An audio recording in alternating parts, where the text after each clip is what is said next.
जहां सत्संग होता है वहां पर नित्य जाओ तुम। हमें फुर्सत नहीं कहकर यह मौका मत गवाओ तुम। सदगुरु कहते हैं, संत कहते हैं,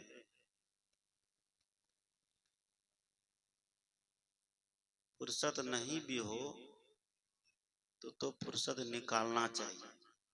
किसके लिए? झगड़ा के लिए, लड़ाई के लिए, गाली के लिए, गलौज के लिए, उठा पटक के लिए, बेईमानी शैतानी के लिए, किसी के लिए नहीं, सत्संग के लिए। गाली गलौज झगड़ा लड़ाई के लिए फुर्सत नहीं निकालना पड़ता, अपने आप निकला रहता है। फसल लगाने के लिए समय निकालना पड़ता है, और जंगल लगाने के लिए कोई समय लगाना पड़ता है? कोई समय नहीं। जंगल अपने आप उगाता है, लेकिन फसल लगाइए तब भी नहीं उगता है। मतलब है कि सत्संग के लिए समय निकालना पड़ता है। जो लोग कहते हैं कि समय नहीं मिलता है सत्संग के लिए, धर्म के लिए, परोपकार के लिए, एक समय ऐसा आएगा कि सब दिन के लिए समय निकल जाएगा। निकल जाएगा ना? हमारे विनोद जी के लिए सब दिन के लिए समय निकल गया। निकल गया है ना?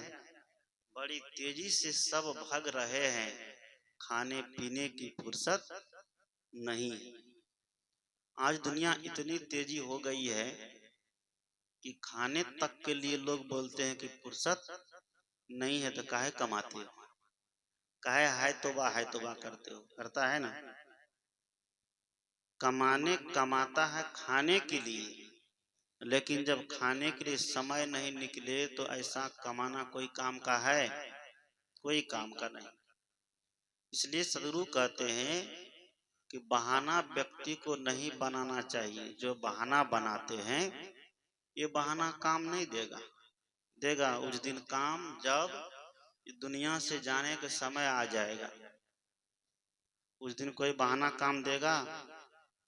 आएगा बुलावा तो जाना पड़ेगा। आखिर में ये सर झुकाना पड़ेगा, और वहां न चलेगा बहाना किसी का। चलेगा? वहां किसी का बहाना नहीं चलेगा। कितना बड़ा अमीर हो, कितना बड़ा दौलत वाला हो, कितने बड़ा पद वाला हो, कितने बड़े हस्ती हो, कितना बड़ा सम्राट हो, संपन्न व्यक्ति हो, दौलत वाला हो, करोड़पति हो, अरबपति हो, जब बुलावा आएगा कहेगा कि 1 अरब रुपया लीजिए यमराज जी, हमको छोड़ दीजिए। छोड़ देगा? नहीं छोड़ेगा। यमराज कभी बेईमान नहीं है। वो जो है उसके यहाँ एक यमराज ही ऐसा है जिसके यहाँ सबका हिसाब किताब बराबर होता है। नहीं तो भगवान भी बेईमानी कर लेते हैं, करते हैं ना। लोग कहते हैं कि सब भगवान के बच्चे हैं, तो भगवान कितनी बड़ी बेईमानी किया। किसी के पास 10 बीघा जमीन है, किसी के पास घरों बांधने के लिए नहीं, तो भगवान बेईमान है? नहीं, नहीं बेईमान। सबका भगवान बेईमान है। जो मतलब भगवान को खूब मानती है उसके भी उतना ही, जो भगवान को नहीं मानते हैं उसको भी उतना ही। तो फिर भगवान का क्या बेईमान बन गया? लेकिन यमराज कभी बेईमान नहीं हुआ।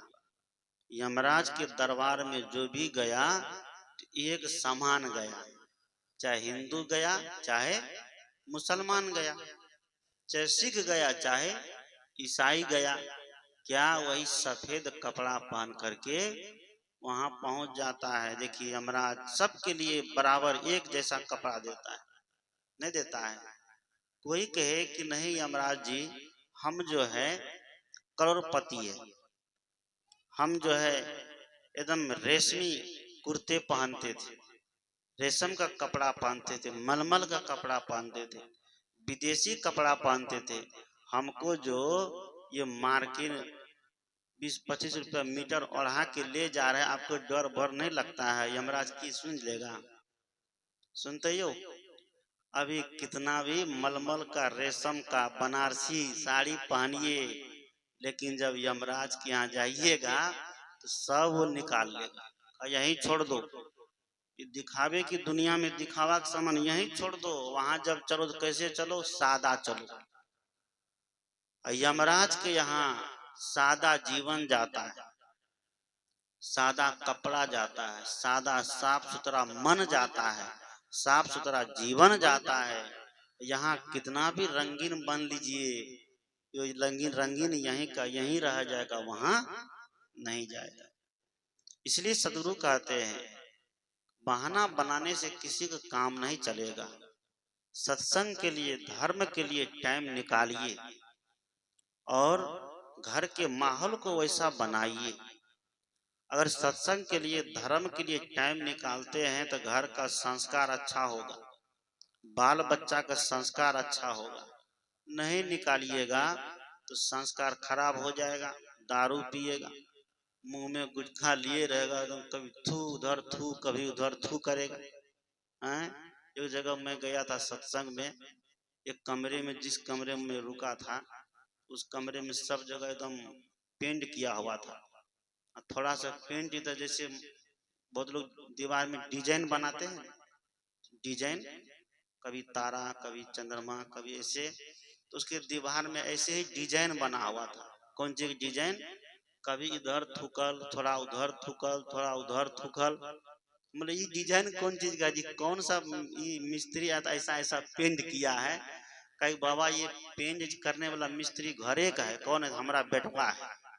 ये कौन चीज किया है, कहा कि रात में जब सोता है तो मुंह में गुटखा खा के सोता है, नींद में जब थूकने का मन होता कभी इधर थूक देता, कभी उधर थूक देता है। अब सोचिए ये भी कोई संस्कार है क्या? आज के बच्चे को देखता हूँ, जब सत्संग होता है तो दरवाजा पर बैठ करके गपबाजी करता है। ये संस्कार क्या है? ये संस्कार उसको लेकर के डूबेगा, नहीं डूबेगा। नारा जो लगा दिए हैं कि सत्संग जो है, धर्म जो है बुढ़ापा के लिए, ये नारा गलत है। सत्संग जवानी के लिए है। जो जवानी में नहीं करेगा तो बुढ़ापा में बैठ कर रोएगा, रोते नहीं है। जितने रोने वाला बुढ़ापा में है, समझ जाइए कि जवानी में खूब मस्ती किया है, इसलिए बुढ़ापा में क्या कर रहा है, कपार पर हाथ लेकर के एकदम रो रहा है। रोएगा ना, जो बोया है जवानी में वो काटेगा। बुढ़ापा में जो जवानी में संस्कार को बो दिए हैं, बुढ़ापा में वही काटना पड़ेगा, दूसरा कोई काम नहीं देगा। अगर बुढ़ापा को सुखद बिताना है, बुढ़ापा को शांतिमय ढंग से बिताना है, तो जवानी में क्या करना पड़ेगा? मस्ती नहीं, मस्ती नहीं, भक्ति करनी पड़ेगी। क्या करनी पड़ेगी? भक्ति करनी पड़ेगी, सत्संग करना पड़ेगा। लोग कहते हैं कि सत्संग के लिए टाइम नहीं है, कमाने के लिए टाइम है, खाने के लिए टाइम है, झगड़ा लड़ाई के लिए टाइम है, राजनीति करने के लिए टाइम है, कूटनीति करने के लिए टाइम है, बाल बच्चे की शादी विवाह करने के लिए टाइम है, नहीं है, चोरी चपाटी करने के लिए टाइम है। लेकिन अगर टाइम नहीं है तो किसके लिए नहीं है? सत्संग के लिए नहीं है। इसलिए कहते हैं बीच में से कोई उठिए मत, जो सत्संग में बैठे एकदम चुपचाप बैठे रहिए, बीच में से कोई नहीं उठेंगे। उठिएगा तो हम कहानी सुनाने लग जाएंगे, बढ़िया बढ़िया कहानी था। बोलिए सदगुरु देव की, एक बार दोनों हाथ उठा के बोलिए, बोलिए सदगुरु कबीर साहेब की। जिनके जिनके हाथ नहीं वो नहीं उठाइएगा। बोलिए सभी संत महापुरुषों की। मैंने कहा कि सत्संग के लिए टाइम नहीं है।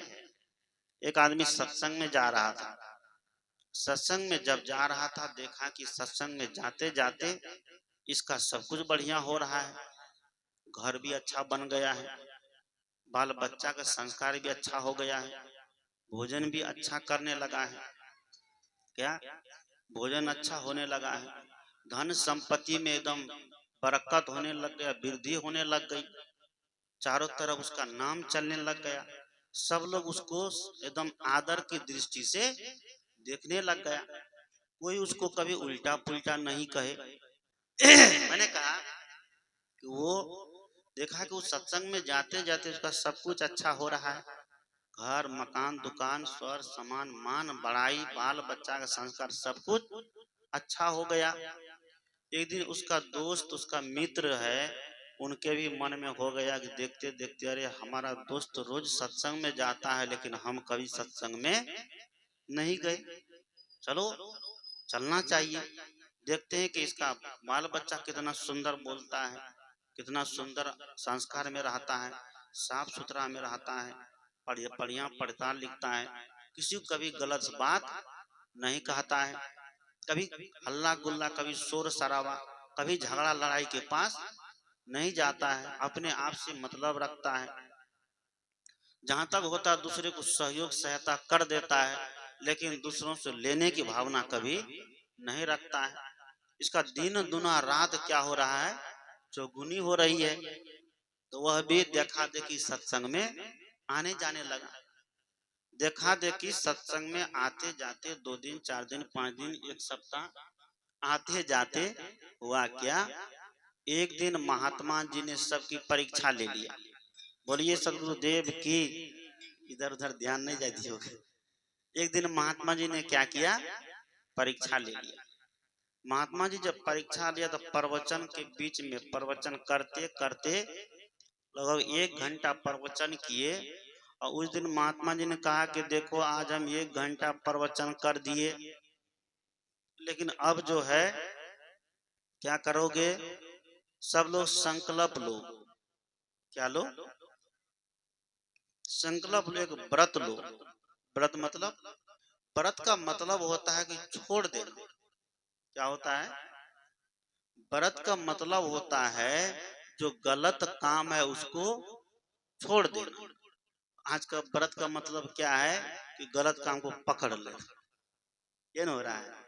आजकल के व्रत मतलब ढोंग ढकोसला पाखंड, उसको पकड़ लो, उसको करते रहो। तो हमारी माताएं लोग कहती हम क्या कर रहे हैं, व्रत करते हैं। व्रत का सही अर्थ होता है मतलब गलत काम को छोड़ देना, भरम पाखंड के रास्ते को छोड़ देना, अंधविश्वास ढोंग ढकोसले के रास्ते को छोड़ देना, गलत मान्यता को छोड़ देना। महात्मा जी ने कहा कि आज क्या करो, सब लोग व्रत लो। सब व्रत लेने लगा, सब हाथ उठा दिया, सब व्रत ले रहा है। कोई कहता है कि आज से हम खैनी छोड़ रहे हैं, कोई कहता है आज से हम दारू छोड़ रहे हैं, कोई कहता आज से हम झूठ बोलना छोड़ रहे हैं, कोई कहता आज से हम चोरी करना छोड़ रहे हैं, कोई कहता कि आज से हम बेईमानी करना छोड़ रहे हैं, कोई कहता आज से हम गलत देखना छोड़ रहे हैं, कोई कहता आज से हम गलत सुनना छोड़ रहे हैं, कोई कहता कि आज से हम गलत बोलना छोड़ रहे हैं, कोई कहा कि आज से हम गलत संगत में जाना छोड़ रहे हैं। जब सब संकल्प ले लिया, व्रत ले लिया कि आज से हम कभी गलत काम नहीं करेंगे, जो उनका मित्र था जो कभी सत्संग में नहीं जाता था, देखा देखी सत्संग में चल गया। जब सबको देखा कि सब छोड़ छाड़ रहा है, अब 10 लोग बैठे हो, सब कोई उसमें कहेगा हम 10 रुपया चंदा देंगे, कोई 20 रुपया, कोई 100 रुपया, कोई 200 रुपया, कोई 500, कोई 1000, कोई 10,000। एक आदमी बचे तो उसको शर्म लगने लगेगी कि नहीं, अरे यार इतना लोग सब दे दिया, हम ही एक बचे अभागा है जो नहीं दे रहे हैं, उसको शर्म लगेगी नहीं। जब सब लोग व्रत ले लिया, वही एक बच गया और उनको शर्म लगने लगी कि सब लोग व्रत ले लिया, संकल्प ले लिया है गलत काम छोड़ने का, हम क्या छोड़ें जिससे हमको फायदा हो जाए।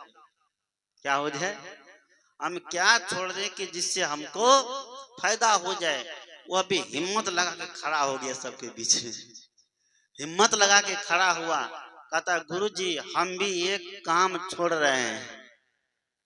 क्या कर रहे हैं, हम भी आज से एक काम छोड़ रहे हैं। महात्मा को लगा कि देखिए 10 दिन सत्संग करने आया, लेकिन इसका मन कितना मजबूत हो गया, ये भी संकल्प लेने के लिए तैयार हो गया।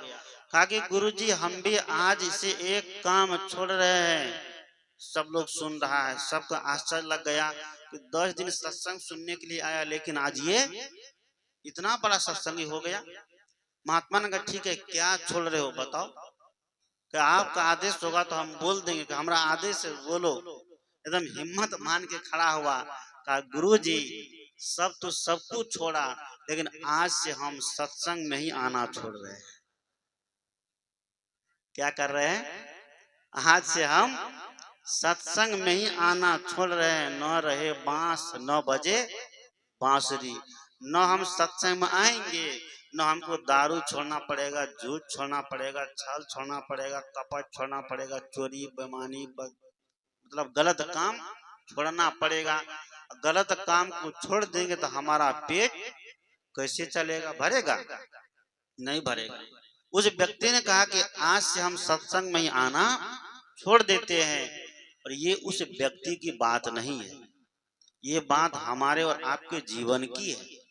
अगर संत महात्मा जीवन सुधार की बात करते हैं, सत्संग के माध्यम से नशा दुर्व्यसन छोड़ने की बात करते हैं, गलत कर्म त्याग करने की बात करते हैं, गलत जगह जाना त्याग करने की बात करते हैं, तो लोग कहते हैं हो सत्संग में जाके बजबे मत करो ताकि ये बकर बकर सुनने को मिलेगा, कहते हैं ना।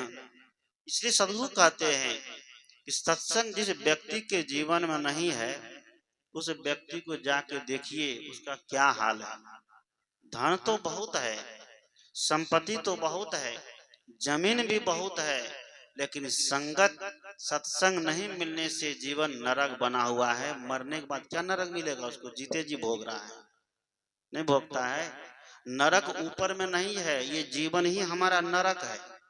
ये जीवन में ही स्वर्ग और नरक दोनों भोग करके व्यक्ति को यहाँ से जाना पड़ता है। इसलिए कबीर साहब ने कहा कि जियत न तरे वो मुवे का तरी हो, जियत ही जो न तरे, गही प्रतीत किन जिन जासो सोई ताहा अमरे, जो कछु कियहु ज्ञान अज्ञाना, सोई समुझ सयाना, कहें कबीर तासो क्या कहिए, जो देखत दृष्टि भुलाना। सदगुरु कबीर साहब कहते हैं कि जीते जी तरिए। तरना मतलब बहुत लोग कहते हैं तर गया। तरने का मतलब है कि 84 लाख की योनि से बाहर हो जाए। ये मनुष्य का शरीर कितना सुंदर मिला है ना।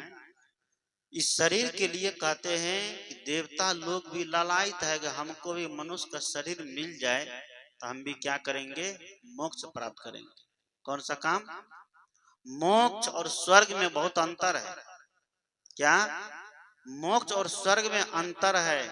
भगवान को स्वर्ग तो मिला लेकिन मोक्ष मिला नहीं मिला। इसलिए भगवान भी बार बार जन्म लेता है, जन्म लेकर के आता है, शरीर में आता जाता है। और शरीर में जब आते जाते रह गया तो 84 लाख योनि भटक रहा है कि नहीं भटक रहा है? उसको मुक्ति मिली? भगवान को मुक्ति नहीं मिली।